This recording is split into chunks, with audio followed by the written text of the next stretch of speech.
Hello everyone and welcome to my Bachelor Nation 24 channel. I hope everyone is having a wonderful day. Before we begin, please hit the subscribe button and give this video a thumbs up. The Curse of Oak Island preview. Evidence points to human activity from 1492. This week on The Curse of Oak Island, the guys find evidence that humans were on Oak Island in 1492, the year of Christopher Columbus. The last few weeks have seen the guys investigating the stone roadway that was discovered in the swamp. In the words of Rick Lagina, it is mystifying.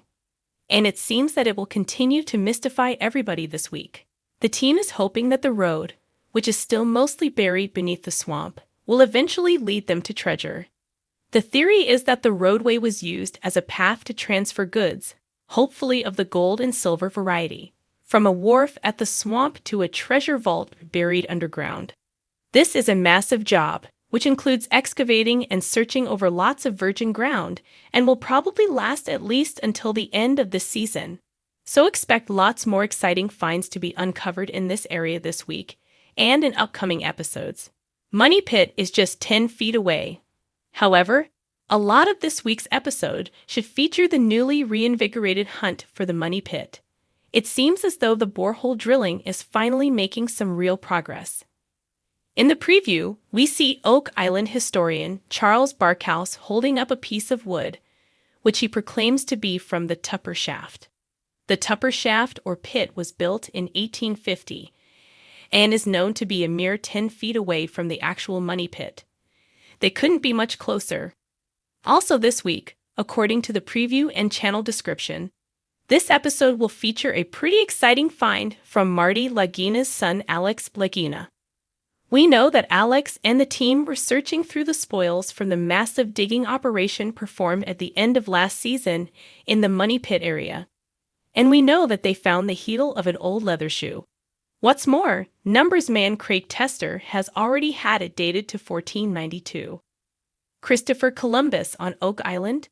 Rather an important date in the history of the North American continent, and it may be significant to Oak Island too.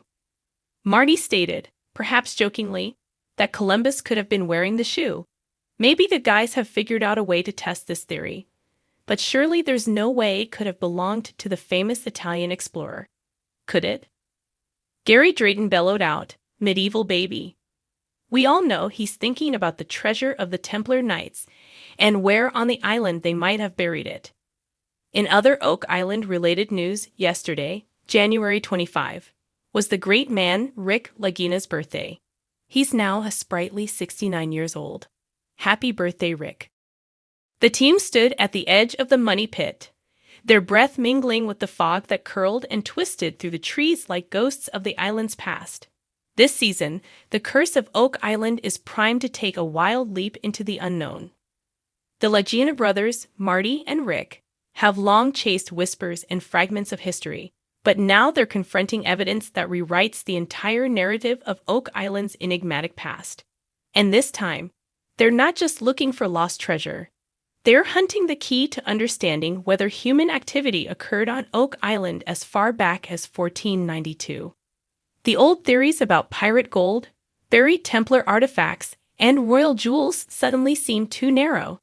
A new timeline, stretching back to Christopher Columbus's legendary voyage, has emerged, and with it comes the potential to unveil a historical bombshell that could rock the foundations of everything we thought we knew about the island. ####the discovery. It began with a single artifact, a weathered coin unearthed from a shaft near the swamp, buried beneath centuries of sediment. Initial analysis suggested that the coin hailed from Spain, and intriguingly dated back to the late 15th century, precisely the era when Columbus set sail to the New World. To the untrained eye, the coin might seem like a misplaced relic, possibly dropped by a later visitor or washed ashore. But the team's experts disagreed. The coin had signs of weathering that suggested it had been in the ground for far longer than anyone expected. Moreover, its presence wasn't alone.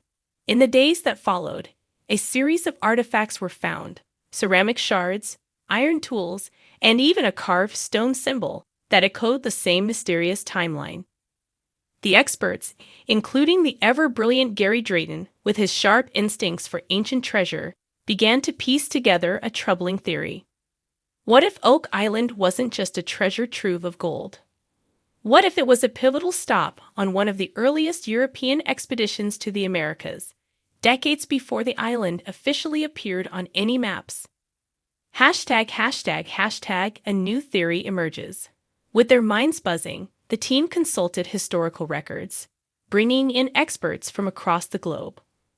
Rick, ever the history enthusiast, dove deep into old texts. Columbus's journeys had always been well documented, but lesser-known stories of other explorers, perhaps those sailing under the Spanish flag, began to emerge.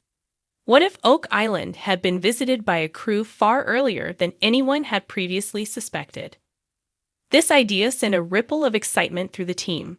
Marty, with his engineering mind, wanted evidence, proof that humans had worked this land long before it became a haven for mystery seekers. Enter the seismic testing, ground-penetrating radar, and the excavation of the island's most stubborn features, the swamp and the mysterious stone pathway. The results were mind-blowing. Beneath layers of silt, stone formations resembling a primitive dock emerged. They were unlike anything previously discovered on the island, clearly predating modern construction. And yet, their craftsmanship hinted at an advanced knowledge of maritime structures. Could these have been created by 15th-century Europeans? If so, what purpose did they serve? The hidden passage. All eyes then turned to the swamp, where anomalies had been detected for years. With renewed urgency, the team dug deeper, now convinced the swamp held a key to the mystery. Their efforts were rewarded when they uncovered a large wooden structure buried in the muck. Though at first it seemed like another collapsed treasure shaft, it quickly became apparent that this was something far older. Samples of the wood were taken and sent for dating. When the results came back, they were shocking. The timber dated to the late 1400s, a time when only a handful of explorers had crossed the Atlantic. Suddenly, the team's theory didn't seem so far-fetched. Human activity on Oak Island from as early as 1492. The timeline seemed impossible, yet the evidence was becoming too overwhelming to ignore. Cryptic symbols and a forgotten legacy. As the team prepared to widen their search, Alex Lagina uncovered something even more tantalizing. A small weathered stone tablet, half buried beneath an oak tree. The symbols etched into its surface were ancient, some resembling early forms of Old World script. These carvings were crude yet intentional, as though left by someone marking a significant moment in time. Could this tablet be the missing link between Columbus's voyages and Oak Island? As they consulted with language experts, it became clear the symbols were not Native American, as had been previously theorized. Instead, they showed signs of European influence, particularly from Spain and Portugal. This revelation set Rick on a journey of his own, traveling to old libraries and archives, seeking forgotten accounts of early explorers who might have passed through this region long before.